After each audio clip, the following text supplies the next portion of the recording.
Your businesses run on metrics. You might be instrumenting hundreds of microservices, and they might be orchestrated in containers from host to host.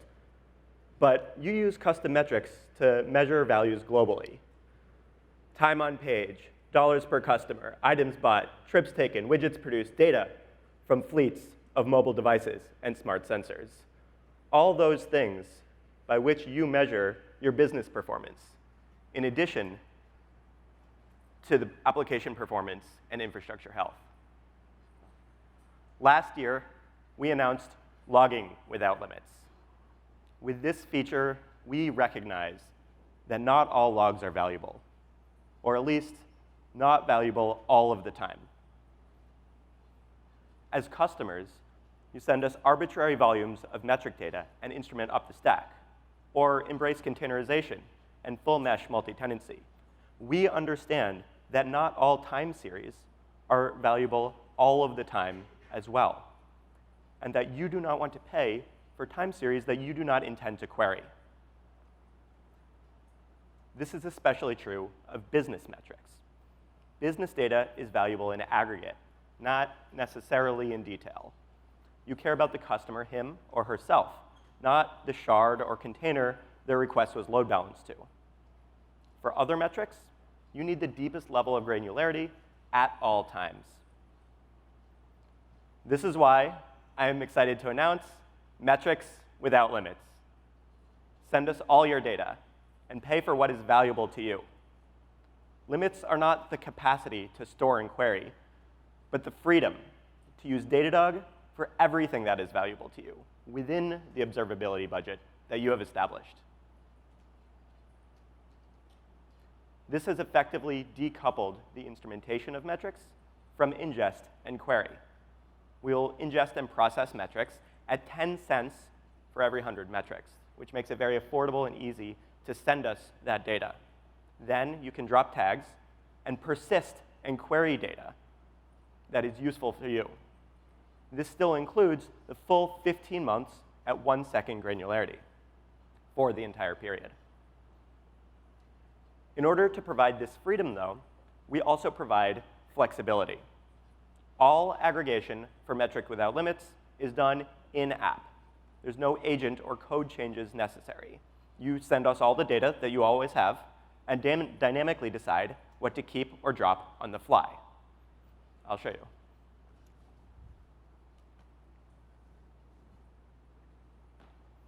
So here I've instrumented my example from before, the amount of money each customer pays shopping on my site.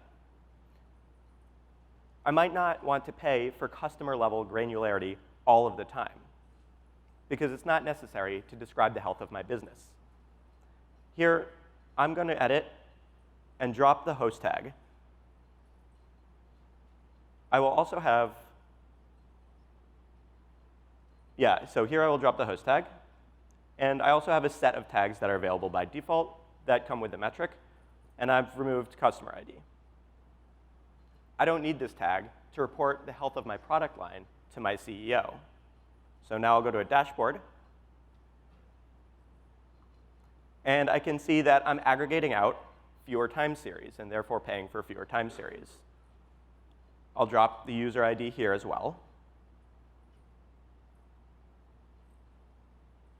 But what happens if metric behavior crosses an unacceptable threshold?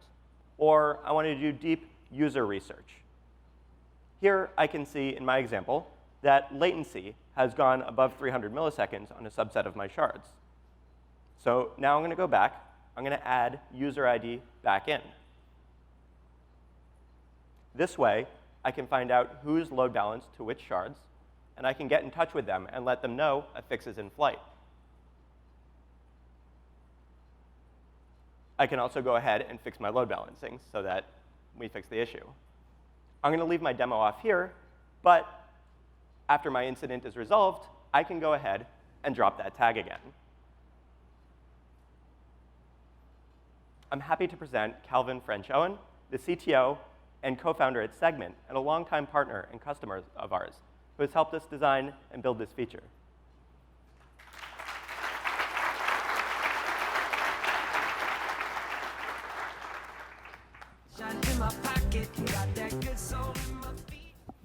Thank you, Michael. Now, I won't belabor how important metrics are to a business, but suffice to say, it's clear that if you're running a large, high-throughput web application, you need to understand what's going on at every layer of the stack, from your core infrastructure to your business logic, all the way up to that user experience. And the reality that I think at least I've been hearing, I hope you have too, from the other speakers, Aparna and Alexi, is that getting that level of visibility is really more complex in today's cloud environment than ever before. And at least in our case, we have tens of engineering teams who are building hundreds of microservices, who are running on thousands of EC2 instances, which are then running tens of thousands of Docker containers, which come and go at a moment's notice. And at least for us, keeping track of all of that is incredibly difficult. So over the next 5 minutes, I'd like to share some of the challenges that we faced building out Segment and how Datadog and their metrics product has helped us solve those. Now, before I get started, I wanted to share a little bit about what Segment is and what Segment does, just to give you the context for the scale that we're operating in. Kind of at the core of it, Segment provides our customers with customer data infrastructure.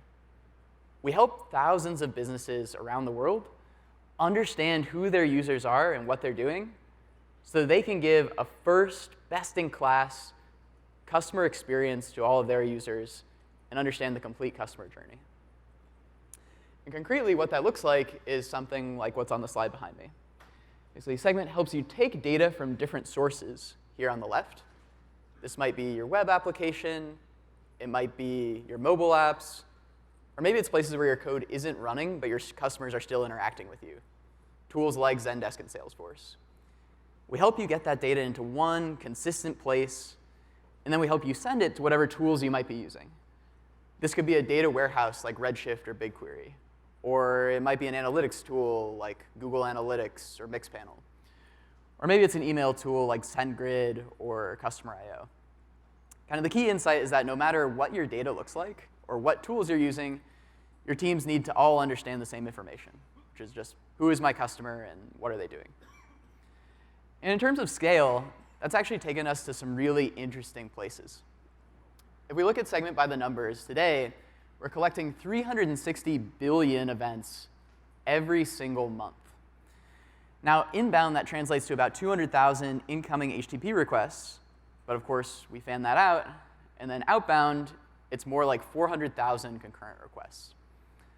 Powering all that infrastructure is 15,000 containers running on ECS and 250 different microservices.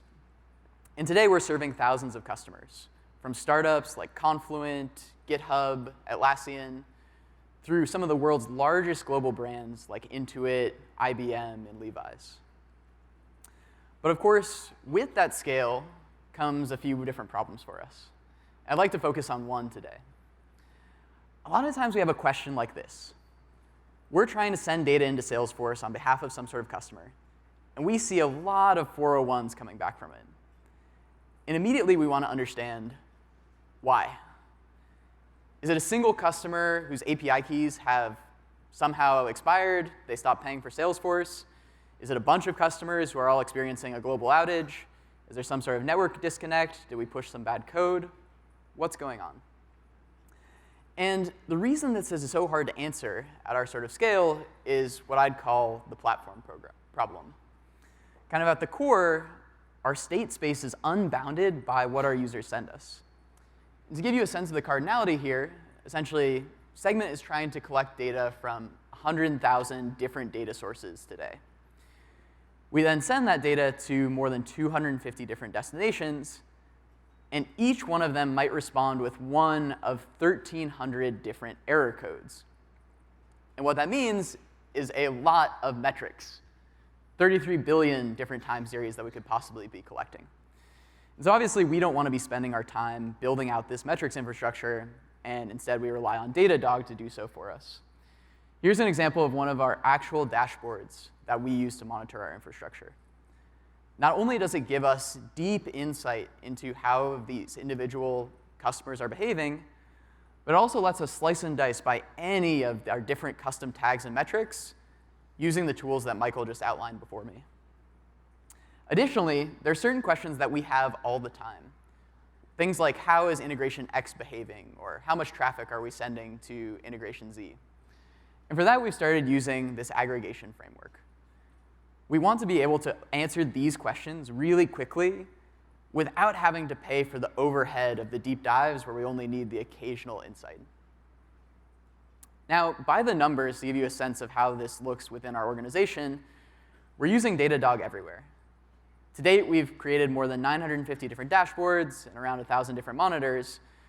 But really, it's spread throughout the whole organization.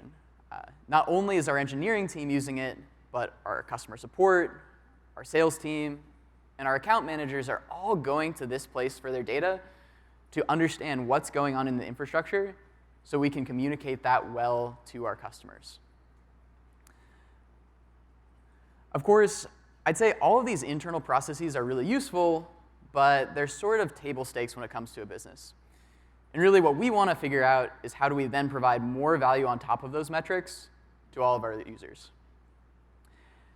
As I said, there's some of the table stakes stuff, which is creating alerts when things go wrong. But more recently, we've been investing to understand where we should be spending our time as a business. We've used Datadog's SLO feature to understand how close we are in error budget. And literally every team can see and understand where they should be spending their time, whether it's building new features or focusing on reliability.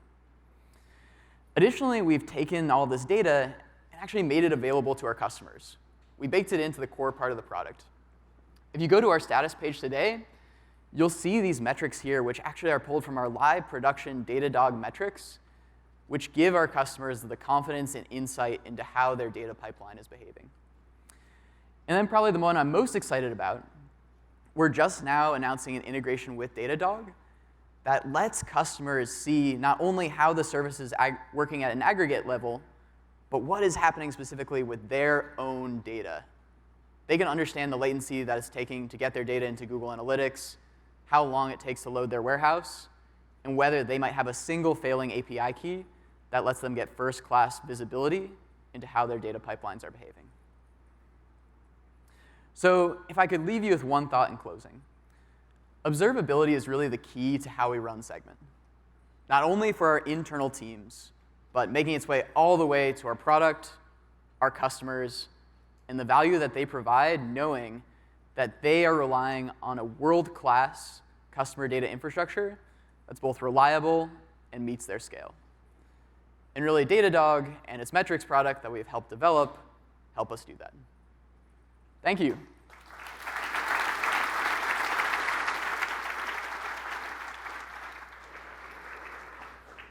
Thank you very much, Calvin. What we've shown you here today with Metrics Without Limits is how you can provide additional value and control to your dev and ops teams without sacrificing the ability to drill down into the finest grained details. Metrics Without Limits is available in technical preview now, and I'll be on the floor during the conference, or reach out to your account manager for details about how to sign up. Thank you very much.